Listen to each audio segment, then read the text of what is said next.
हाय, hello, नमस्कार. पंचपक्वान्नच्या नवीन व्हिडिओमध्ये मी विद्या तुमचं सहर्ष स्वागत करते.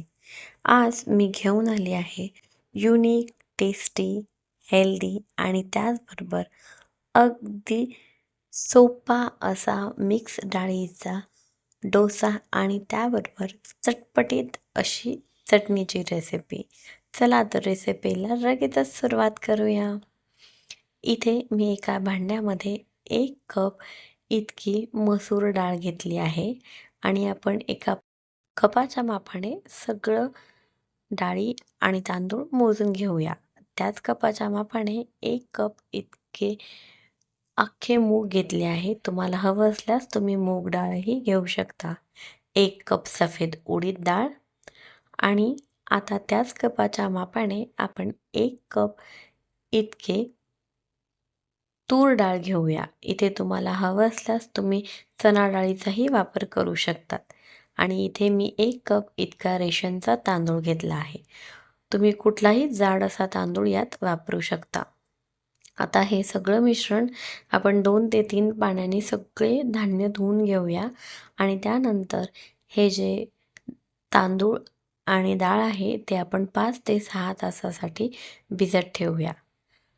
5 ते 6 तास भिजल्यानंतर ही डाळ आपण पाण्यात न काढून मिक्सरच्या भांड्यात घालून दळून घेणार आहोत.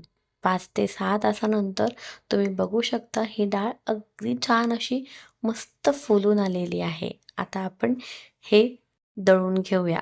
मिक्सरच्या भांड्यात घातल्यानंतर अगदी थोडं थोडं पाणी घालून आपल्याला हे जे मिश्रण आहे ते छान एकसंग असं वाटून घ्यायचं आहे. जसं डोश्याचं पीठ असतं त्याप्रमाणे आपल्याला हे पीठ वाटून घ्यायचं आहे. यात अगदीच खूप जास्त एक वेळेस पाणी नाही घालायचं. थोडं थोडं करून आपण यात पाणी घालून हे मिश्रण छान बारीक वाटून घेऊया. डाळी म्हणजे आपल्या शरीराला मिळणारा नैसर्गिक प्रोटीनचा खजिना आहे. त्यामुळे आहारात डाळी असणं अत्यावश्यक. आता हे वाटून घेतलेलं मिश्रण तुम्ही बघू शकता. अशा पद्धतीने आपल्याला पातळ वाटून घ्यायचं आहे. आता आपण हे सगळं मिश्रण एका भांड्यात काढून घेऊया. मसूर डाळ ही रक्तवाढीस मदत करते आणि त्याचबरोबर थकवाही दूर करते. तर तूर डाळ ही पाचन सुधारण्यास मदत करते आणि त्याचबरोबर पोट हलकंही ठेवते. अख्खे मूग हा डाळीचा असा प्रकार आहे जो पचण्यास अतिशय हलका आहे आणि त्याचबरोबर पोटही भरल्यासारखं फील करवतो.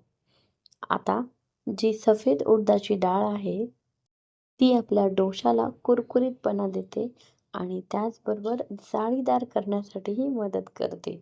आणि तांदळाचे वापर या डोशामध्ये केल्यामुळे तांदूळ ऊर्जा देणारा आहे आणि त्याचबरोबर आपल्या डोशांना खुशखुशीत ठेवतो. आता हे मिश्रण आपण एकसारखं हलवून झाकून साधारण 2 तास ठेवूया. जेणेकरून हे पीठ छान फुलून येईल आणि आपले डोसे छान जाळीदार तयार होतील. तोपर्यंत आपण चटणी बनवूया.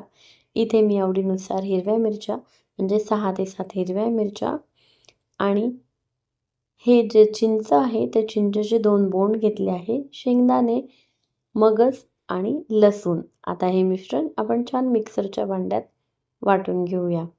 त्यात मी थोडं पाणी घालून हे छान पातळ असं वाटून घेतलं आहे. आता यामध्ये थोडं पाणी घालून आपण हे भांडं स्वच्छ करून घेऊया. पाणी खूप जास्त घालायचं नाही आहे, नाहीतर आपली चटणी फार पातळ होईल.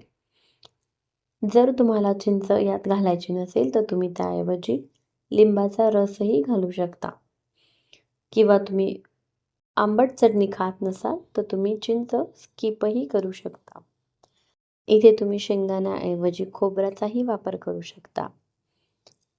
आता यामध्ये चवीनुसार मीठ घालून घेऊया आणि थोडीशी साखर, जेणेकरून चिंचेचा आंबटपणा समतोल राहील. तुम्ही साखरेऐवजी इथे गूळ किंवा गूळ पावडरचाही वापर करू शकता. आता आपण या चटणीला फोडणी देऊया. फोडणीसाठी मी साधारण 2 चमचे इतकं तेल छान कडकडीत गरम करून घेतलं आहे. आता या तेलामध्ये कढीपत्ता आणि मोहरी सोडून देऊया आणि छान तडतडल्यानंतर आपण ही फोडणी आपल्या चटणीला घालून घेऊया. तयार झाली आहे आपली चटपटीत अशी चटणी. आता 2 तासानंतर आपण जे तयार करून घेतलेलं पीठ आहे ते छान फुलून आलेलं आहे. आता आपण या पिठाचे छान डोसे तयार करून घेऊया. इथे मी तवा आधी तापवायला ठेवलेला आहे आणि तवा छान तापल्यानंतर आपण त्याचे डोसे बनवून घेऊया. तवा तापल्यानंतर त्यावर थोडंसं तेल लावूया. जर तुम्ही हेल्थ कॉन्शियस असाल आणि तेलाचा अजिबात वापर करत नसाल तर तुम्ही इथे तेल न वापरताही याचे डोसे तयार करून घेऊ शकता. आता मी याचे डोसे अशा पद्धतीने तयार करून घेणार आहे. अशाच पद्धतीने आपल्याला उरलेल्या सगळ्या पिठाचे डोसे तयार करून घ्यायचे आहे. आपल्याला हे जे डोसे आहे ते छान दोन्ही बाजूनी व्यवस्थित शेकवून घ्यायचे आहे. हा डोसा इतका हेल्दी आणि टेस्टी आहे ना, की स्कूलच्या टिफिनपासून ते ऑफिसच्या टिफिनपर्यंत अगदी सगळ्यांना हा आपल्या टिफिनमध्ये घेऊन जाता येईल आणि त्याचबरोबर हा डोसा इतका टेस्टी लागतो. विदाऊट चटणीही हा डोसा खायला अगदी अप्रतिम लागतो. मी हा डोसा विदाऊट चटणीच खाते. खूप छान लागतो. आणि त्याचबरोबर आपल्याला प्रोटीनची जी कमी आहे ती या डोशामुळे अगदी भरून निघते. म्हणून हा हेल्दी डोसा तुम्ही तुमच्या आहारात नक्की समाविष्ट करा.